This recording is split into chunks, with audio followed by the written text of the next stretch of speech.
जयपुर से है। LPG supply और कालाबाजारी पर सरकार के सख्त निर्देश। जंग के बीच राज्य में एलपीजी सप्लाई सुनिश्चित करने के निर्देश। एलपीजी आपूर्ति में घरेलू उपभोक्ताओं को प्राथमिकता, अस्पतालों और शैक्षणिक संस्थानों को मिलेगी गैस। अन्य व्यवसायों को कॉमर्शियल गैस सप्लाई सीमित। तेल कंपनियों के कार्यकारी निदेशकों की कमेटी गठित। घरेलू गैस की डिलीवरी 25 दिन के अंतराल पर सुनिश्चित होगी। डिलीवरी के दौरान ओटीपी और डीएसी कोड से सत्यापन अनिवार्य है। तेल कंपनियों को वैध पंजीकृत उपभोक्ताओं को गैस देने के निर्देश। सरकार ने कहा, प्रदेश में घरेलू गैस का पर्याप्त स्टॉक उपलब्ध है। लोगों से पैनिक बुकिंग और अनावश्यक भंडारण नहीं करने की अपील की है। सोशल मीडिया और मीडिया के माध्यम से जागरूकता अभियान चलाने के निर्देश हैं।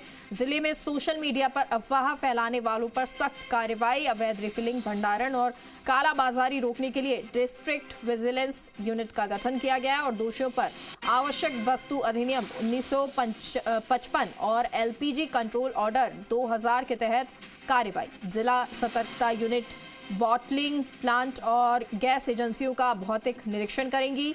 तेल कंपनियां डिपो से जिलों में घरेलू गैस की पर्याप्त आपूर्ति सुनिश्चित करेंगी। गैस एजेंसियों को स्टॉक, बुकिंग और डिलीवरी की जानकारी सार्वजनिक करने के निर्देश हैं। उपभोक्ताओं को एसएमएस के जरिए 25 दिन बाद बुकिंग की जानकारी दी जाएगी। गैस सप्लाई से जुड़ी शिकायतें 181, 112 और 14435 यानी 14435 हेल्पलाइन नंबर पर आप दर्ज करा सकेंगे। एलपीजी टैंकरों के परिवहन की व्हीकल ट्रैकिंग सिस्टम से निगरानी। तो मुख्य सचिव वी श्रीनिवास ने जिला कलेक्टर, पुलिस उपायुक्त, अधीक्षक, जिला रसद अधिकारी, तेल कंपनियों के राज्य स्तरीय समन्वयक को निर्देश दिए हैं।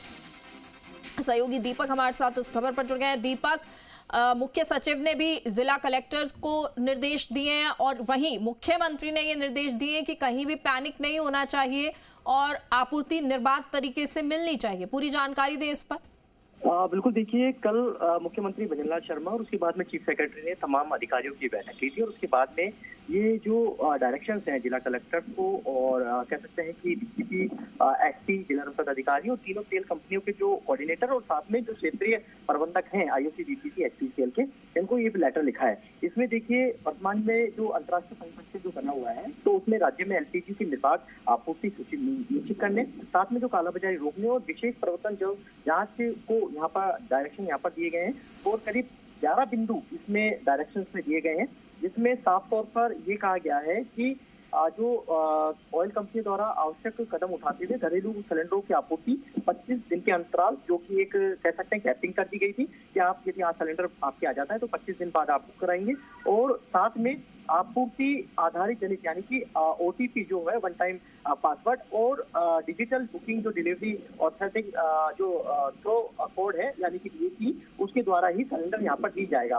साथ में इसके अतिरिक्त जो ऑयल कंपनी द्वारा अपने क्षेत्रीय जो उनके अधिकारी होते हैं उनको निगरानी के लिए यहाँ पर निगरानी तंत्र मजबूत करने के लिए यहाँ पर कहा गया है और साथ में देखिए, सबसे बड़ी बात यह है कि किस तरीके से एलपीजी का, क्योंकि देखिए जब क्राइसिस होता है और इस तरह की जब चीजें होती हैं तो कालाबाजारी, मुनाफाखोरी, अवैध रिफिलिंग की जैसी जो कह सकते हैं चीजें सामने हैं यहाँ पर आती हैं। तो इसको निगरानी तंत्र को यहाँ मजबूत करना पड़ेगा कि आपदा में अवसर ढूंढे जाते हैं। आपने कोविड काल भी देखा होगा इस तरीके से ऑक्सीजन की ब्लैक मार्केटिंग हुई और वही हाल अभी है कि जब नॉन डोमेस्टिक सिलेंडर नहीं मिल रहा है, जो लोग अब पैसे ज्यादा देने को तैयार हैं लेकिन बाजार से गायब है, तो कालाबाजारी की संभावनाएं बढ़ जाती है। और यदि आपको घरेलू गलत सिलेंडर मिल भी रहा है और उसको आप कॉमर्शियल के अंदर डाइवर्ट कर रहे हैं यानी कि अवैध रिफिलिंग कर रहे हैं, तो उसकी कीमत बढ़ जाती है। तो जो 1911 रुपए का सिलेंडर है उसमें बाजार कीमत आज जाओगे तो आप 3000 से 3500 रुपए में मिल रहा है, क्योंकि देखिए जब किसी को रोजगार चलाना होता है तो पैसे ज्यादा